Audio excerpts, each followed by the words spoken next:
नमस्कार, मैं doctor Meenakshi Verma, MD obstetrics and gynaecology, your friend philosopher and guide.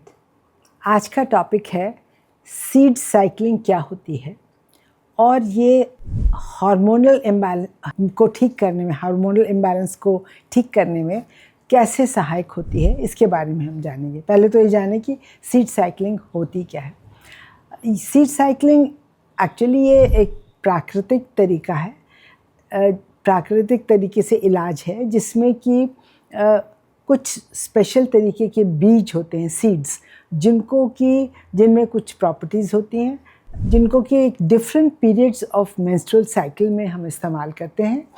कुछ जैसे पूरी मेंस्ट्रुअल साइकिल 28 डेज़ की जो होती है, उसमें ओव्यूलेशन बीच के टाइम पे होता है, 14th डे पे।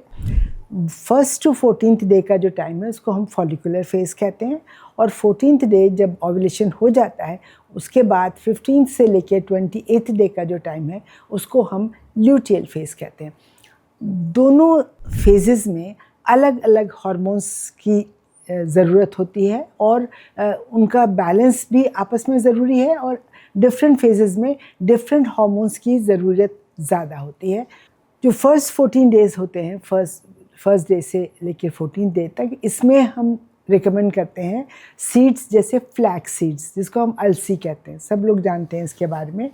और दूसरा सीड है जिसको है कद्दू के बीज, पम्पकिन सीड्स। ये दो सीड्स जो हैं, जो एक एक चम्मच हम रिकमेंड करते हैं कि रोज़ लिए जाए, दोनों सीड्स। जो अलसी के सीड्स हैं उसके अंदर एक ख़ास तरह का रसायन होता है जिसको हम लिग्नाइन कहते हैं, और वो जो एक्सेस ईस्ट्रोजन बॉडी में बनता है उसको बाइंड करके बॉडी से निकाल देता है। तो जो जैसे पीसीओडी जैसी समस्या, जो इरेगुलर मेंसेस जैसी समस्या, वो काफ़ी हद तक उसमें सहायता मिलती है, वो कंट्रोल होता है। एक एक चम्मच रोज़ लेना है, या तो आप उसको हल्का सा भून के एक चम्मच वैसे ही खा सकते हैं, या उसको पीस के आप सैलड में या स्मूदी में या किसी भी चीज़, दलिया में, किसी चीज़ में डाल के आप उसको ले सकते हैं। एंड मिनिमम आपको 3 साइकिल तक उसको लेना पड़ता है, तब उसका आपको असर समझ में आएगा, उसके पहले उसका असर नहीं समझ में आ सकता। ल्यूटियल फेज़ में जो बाद के 14 डेज़ हैं, उसमें हम रिकमेंड करते हैं तिल के बीज। तिल बहुत कॉमन चीज़ है, अपने यहाँ तो बहुत इस्तेमाल होता है, सर्दियों में तो ख़ास तौर पे, और सब लोग जानते हैं कि बहुत अच्छा है हेल्थ के लिए। पर हार्मोनल हेल्थ के लिए कैसा अच्छा है ये हम आपको बताएंगे। तिल के साथ साथ जो ये सनफ्लावर सीड्स हैं वो भी हम रिकमेंड करते हैं। सनफ्लावर सीड्स के अंदर vitamin E, vitamin C, vitamin और ओमेगा 3 फैटी एसिड्स, ये सब, इवन फ्लैक्स सीड्स में। तो ये जो न्यूट्रिएंट्स हैं ये साइकिल को बैलेंस करने में, प्रोजेस्टेरोन को बढ़ाने में, ओव्यूलेशन को सपोर्ट करने में ये मदद करते हैं। तो एक साइकिल बहुत स्मूथ तरीके से चलती है अगर आप रेगुलर को सीड्स का इस्तेमाल करते रहें। मदर का जो लिवर है वो उसको बहुत ही सपोर्ट करते हैं। मदर का लिवर यूजुअली प्रेगनेंसी में बहुत गड़बड़ होता है। इवन अदरवाइज़ अगर लिवर में गड़बड़ी है, अगर आप बहुत फैटी फूड खाते हैं, आपका फैटी लिवर है, तो हमेशा मेंस्ट्रुअल साइकिल आपकी गड़बड़ रहेंगी, उसको भी मेंटेन करने में ये मदद करता है। पेरीमेनोपॉज, मेनोपॉज के आसपास या पोस्ट मेनोपॉज के बाद, जब प्रॉपर साइकिल्स नहीं हैं या बिल्कुल नहीं है, उस वक्त भी इनकी बहुत इम्पोर्टेंस होती है, क्योंकि मूड स्विंग्स होते रहते हैं, बहुत ज़्यादा हॉट फ्लैशेस होते हैं, नींद आने में समस्या है, चिड़चिड़ापन है।